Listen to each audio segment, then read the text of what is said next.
to this edition of Real World Employment Law, where we discuss real-world issues impacting businesses and executives. I'm Declan Leonard. I'm managing partner here at Berenzweig Leonard, and I also head up the firm's employment law practice. And I'm J.R. Tulloch. I'm an associate attorney here with our transactional practice, and I help a lot of our corporate clients from all their A to Z needs. JR, it's great to be here today. We're once again in the Tyson studios of BLC Digital Strategies. We got President Todd Castleberry at the production board. And, we got a good discussion today. So we're talking about phantom equity. JR, I know it's October.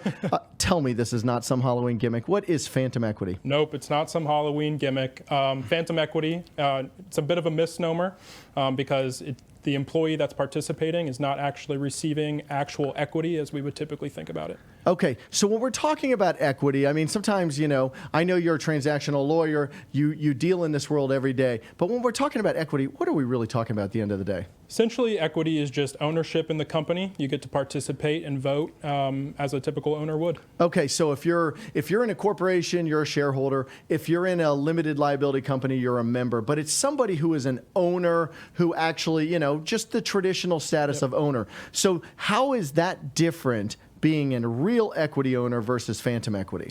So phantom equity, kind of like I said, it's a bit of a misnomer because it's not really there. The employee is getting to participate in certain events or payments that a typical equity holder would, but they're not getting the voting rights or participation in decision making as a typical equity holder would. Got it. So in other words, phantom equity is, so you're not an owner, you don't wear the owner hat, you wear the employee hat, right. And so really it's just a way to give more compensation basically to an employee. The better way to think of it is like a bonus.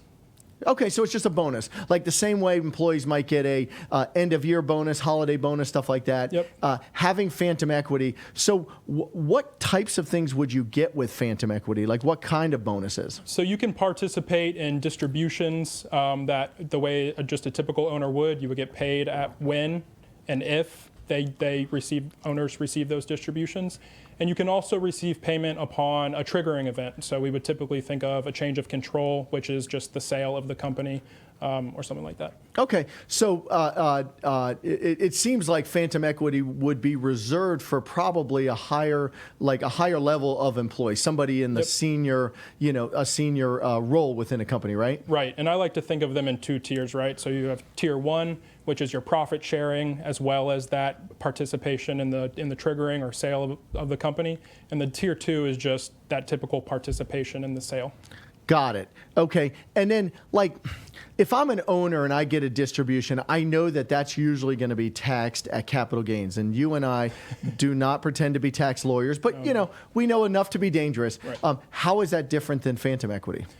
So with phantom equity, the units or shares or however the company designs the plan will vest over a certain amount of time, typically corresponding to a schedule, and taxes will come in under your typical income. Okay, so if you have phantom equity, and let's just say you get profit sharing distributions, right. which the way that mechanically would work is, let's say the owners decide in mid-year to give themselves a distribution, as owners. The phantom equity holder, the employee, would also get a distribution at that same exact time. The difference is what? They're taxed at W-2. Right. It's almost like taxed as though it's like another paycheck for them. Yep, and you would pay your typical Medicare income tax, all that good stuff. Okay. So talk about specific examples. I mean, we've obviously prepared these agreements, these phantom equity agreements.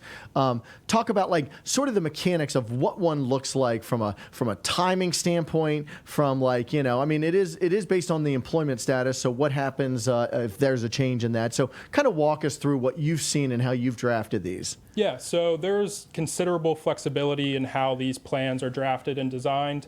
If we're typically issuing them to just a few employees and it's more of a one-off sort of thing, we'll just do it in a one-off phantom agreement. If it's a bigger company, bigger number of employees that are going to be receiving these phantom equity units, then we'll make a standalone plan, which will lay out all the specifics. and then the employee will receive a participation agreement or a participation notice letting them know that they've been selected to participate. Okay. And from a timing perspective, let's just say an employee comes on board, you're bringing on a chief revenue officer or something, and you want to really incentivize them. Do you give them, the way you've seen these in practice, do you just give them all of the phantom equity all at once? Right. So like I mentioned earlier, they're typically vest over a certain number of years. So say if someone's going to receive 50 units of phantom equity, a quarter of those will vest per year over 4 years or something along those lines. Okay. And you mentioned earlier that there's a lot of flexibility with them. They're really, at the end of the day, just whatever they are on paper. Like, they're just contracts, right, at the end of the day? Exactly. So you can have one vest over 5 years, 10 years. I mean, typically it's 5 years is the outer limit, right? Yep. Because they're based on somebody's employment status, and people are not likely to lock themselves in for a decade's worth of employment. That's right.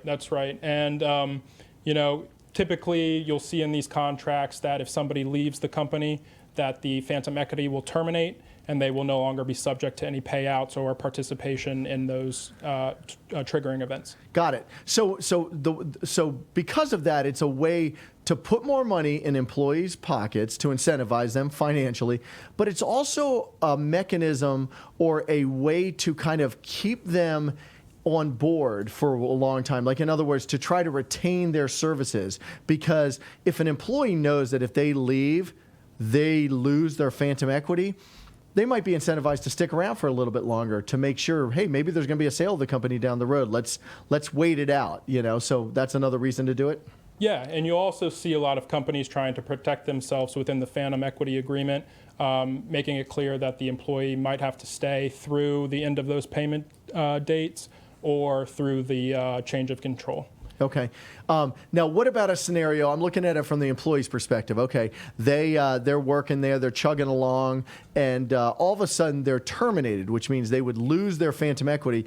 And then, lo and behold, 4 months later, the company's sold. What have we done? What have we seen to sort of guard against that phenomena? So in these agreements, we'll also typically see that if you are terminated and a triggering event, that change of control that we talk about, happens within a certain window of time, say 3 to 6 months, then the employee will still get to participate in the payout. And the idea there is that even though they left just a little bit before the triggering event, they likely had some participation in making the company and growing it to what it is. Got it. And so, what in your experience, JR, have you seen these become more popular over time?